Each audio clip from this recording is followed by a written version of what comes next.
नमस्कार दोस्तों, पाथफाइंडर पर आप सभी का स्वागत है।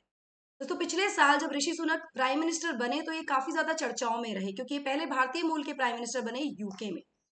उसके बाद से किसी ना किसी विवाद में या किसी ना किसी मुद्दे पे इनका नाम आता ही रहा है। अब फिलहाल ये फिर से चर्चाओं में है क्योंकि इनके खिलाफ यूके पार्लियामेंट में जांच चल रही है।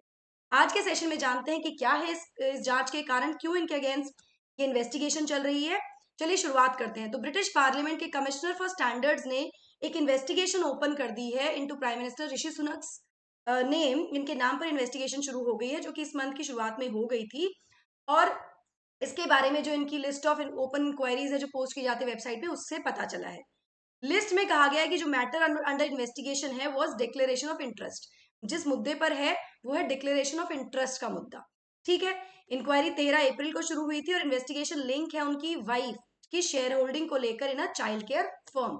एग्जैक्टली क्या है मुद्दा, आगे मैं बात करती हूँ। तो ऋषि सुनक कंजर्वेटिव पार्टी से बिलोंग करते हैं। इनकी जो ऑपोजिशन पार्टी है लिबरल डेमोक्रेट्स, जो कि ऑपोजिशन में है, उसने इस इन्वेस्टिगेशन को कहा है कि इन्वेस्टिगेशन की जानी चाहिए। जब मीडिया रिपोर्ट्स ने कहा कि अक्षता मूर्ति जो इनकी वाइफ हैं वो शेयर होल्डर है एक कंपनी में जिसको कुछ फायदा पहुंचा है from a government policy on funding of child care, जो कि मार्च के बजट के समय पे अनाउंस की गई। यहाँ पर उनके स्पोक्स पर्सन ने कहा है कि हम खुश हैं, हम असिस्ट करेंगे कमिश्नर को और क्लैरिफाई करेंगे कि कैसे ये कुछ जो भी मुद्दा है इनको क्लैरिफाई करने में हम सहयोग करेंगे। बेसिकली सहयोग की बात की गई। तो दोस्तों, आप मुझे फॉलो कर सकते हैं टेलीग्राम चैनल्स पर for all my class details, updates and schedules. इसके साथ साथ पाथ फाइंडर आपके लिए लेकर आ गया है trail blazer course for UPSC 2024 at a very very nominal price. 2024 का ये कोर्स, 24 की तैयारी के लिए कोर्स होगा जहां पर आपको लाइव क्लासेस मिलेंगी यूपीएससी प्रीलिम्स और मेंस के लिए। इंटीग्रेटेड डाउट सॉल्विंग होगी और ये हिंदी और इंग्लिश दोनों ही लर्नर्स के लिए ये क्लासेस कंडक्ट की जाएंगी। कोड आपको यहाँ पर यूज करना है दोस्तों, पाथ फाइंडर। यानी इस कोर्स में आप एनरोल करने के लिए आपको सिर्फ ये कोड यूज करना है, पाथ फाइंडर, और आप इस कोड से जुड़ सकते हैं विद अ डिस्काउंट प्राइस। चलिए, अब यहाँ पर मैं कमिश्नर के बारे में आपको बता दूं। कमिश्नर ऑफ स्टैंडर्ड जो है वो रिस्पॉन्सिबल होते हैं किसी भी तरह की जो मॉनिटरिंग है for monitoring of the operations of house of Commons. जो यहाँ का हाउस ऑफ कॉमन्स है उसमें जो भी ऑपरेशंस हो रहे हैं उसको मॉनिटर करते हैं in with respect to the code of conduct and registers. ठीक है। जिसमें इन्वेस्टिगेशंस भी आती हैं अगर किसी पर कोई आरोप लगता है किसी भी तरह के ब्रीच का।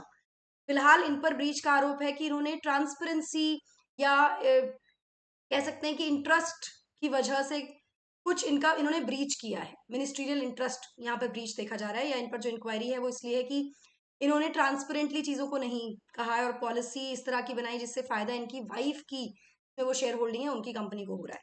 तो जो एक्टिव इंक्वायरी है ऑन दी वॉचडॉग्स लिस्ट उसमें इंक्लूड किया गया है सुनक की इंक्वायरी को, जो कि अंडर पैराग्राफ 6 के तहत की जा रही है of the rules of conduct. ठीक है। जिसमें इंटरेस्ट है but they're not transparently declared, ये इसमें कहा जा रहा है। ठीक है।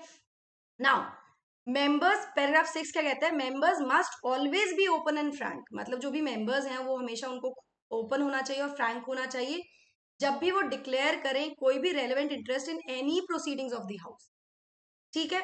और कमिटीज, कोई भी प्रोसीडिंग्स हो रही है उसमें जो उनका इंटरेस्ट है या कोई भी रेलेवेंट इंटरेस्ट आ रहा है तो उसमें उनको फ्रैंक और ओपन होना चाहिए। मतलब ट्रांसपेरेंसी होनी चाहिए। आप जो भी कर रहे हैं, जो भी आपके एक्शंस हैं, जिस तरह की भी चीजें आप कर रहे हैं, you need to be transparent here.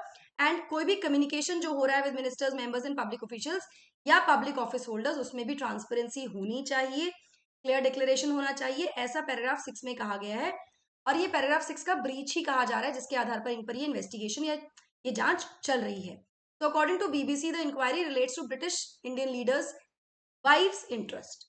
इनकी जो वाइफ है अक्षता मूर्ति, उनका एक इंटरेस्ट है इन कोरू किड्स लिमिटेड, जो कि ये कहा जा रहा है कि जिसको फायदा होगा फ्रॉम दी पायलट स्कीम जो लॉन्च की गई, अनाउंस की गई थी स्प्रिंग बजट में लास्ट मंथ।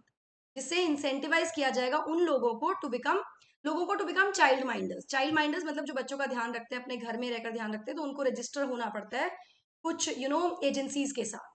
तो यहाँ मैं आपको बता दूं कि अक्षता मूर्ति जो कि डॉटर है इन्फोसिस को फाउंडर नारायण मूर्ति की, वो लिस्टेड है यूके की कंपनीज हाउस रजिस्टर में as a share holder in Koru Kids. ये उन 6 चाइल्ड माइंडर एजेंसीज में से एक एजेंसी है इंग्लैंड की जो कि लिस्टेड है on the government website with contact detail. इसमें सारी डिटेल्स दी हैं। तो यहाँ पे ये कहा जा रहा है कि ये जो इंसेंटिवाइज करने के लिए जो पायलट स्कीम आई है ना, इसमें कोरो किड्स भी एक एजेंसी है तो अगर इंसेंटिवाइज किया जाएगा तो उसका बेनिफिट अक्षता मूर्ति को भी पहुंचेगा। तो ये हो सकता है कि ये out of providing a benefit to her इस तरह की स्कीम लाई गई है। इस स्कीम से स्पेसिफिकली इनको भी फायदा हो रहा है। तो यहाँ पर ये क्वेश्चन उठा है ना, under the code of conduct जो भी मेंबर्स हैं पार्लियामेंट के, उनको they are required to provide information about any financial interest which might reasonably be thought by others to influence a member's action। किसी भी ऐसे इंटरेस्ट के बारे में उनको डिस्क्लोज करना होता है, बताना होता है, इंफॉर्मेशन देनी होती है जो उनके एक्शन को इन्फ्लुएंस कर सकता है। जैसे ये पॉलिसी जो आई है, स्पीचेस और वोट्स इन पार्लियामेंट, स्पीचेस को या वोट्स को इन्फ्लुएंस कर सकता है, या फिर action taken in his or her capacity as a member of parliament, या जो वो एक्शन ले रहे हैं as a member of parliament उसको इफेक्ट कर सकता है। तो इसके बारे में इन्फॉर्मेशन देना जरूरी है। और अगर इन्वेस्टिगेशन में पता लगता है कि मिस्टर सुनक ने ब्रोक किया है, he has broken the code of conduct, इन्होंने तोड़ा है कोड ऑफ कंडक्ट, तो कमिश्नर इनको कह सकते हैं कि वो इसको एक्नॉलेज करें, उसको एक्सेप्ट करें और अपोलोजाइज करें फॉर द ब्रीच, इस ब्रीच के लिए अपोलोजाइज करें और सेट आउट करें स्टेप्स को कि ऐसा फ्यूचर में नहीं होगा। ठीक है, यहाँ पर अगर ये सीरियस केस, अगर और ज्यादा सीरियस केस होता है तो matter can be referred to a committee जिसके पास पावर है कि वो इम्पोज कर सकती है और भी सैंक्शंस अगर वो चाहे तो। और उसमें आ जाते हैं ओरल और written apologies, suspension of salary, suspension from the service of the house for a specified period और एक्सपल्शन, मतलब उन्हें निकाल भी दिया जा सकता है। ये इसमें सब कुछ हो सकता है। तो this is what he is actually facing a probe about. इसके वजह से इनकी इन्वेस्टिगेशन चल रही है, क्योंकि ये पिछले महीने मार्च में एक पॉलिसी लेकर आए थे और वो पॉलिसी कहा जा रहा है कि वो बेनिफिट करेगी अक्षता मूर्ति जिस एक कंपनी में, एजेंसी में शेयर होल्डर है, उस तरह की कंपनीज को या उस कंपनी को। तो आई होप आपको ये समझ में आया हो। Don't forget to like share subscribe to channel दोस्तों, और बेल आइकन को हिट करना मत भूलिएगा क्योंकि आपको मिलेंगे नोटिफिकेशन हमारी latest. That's it from my side, thank you.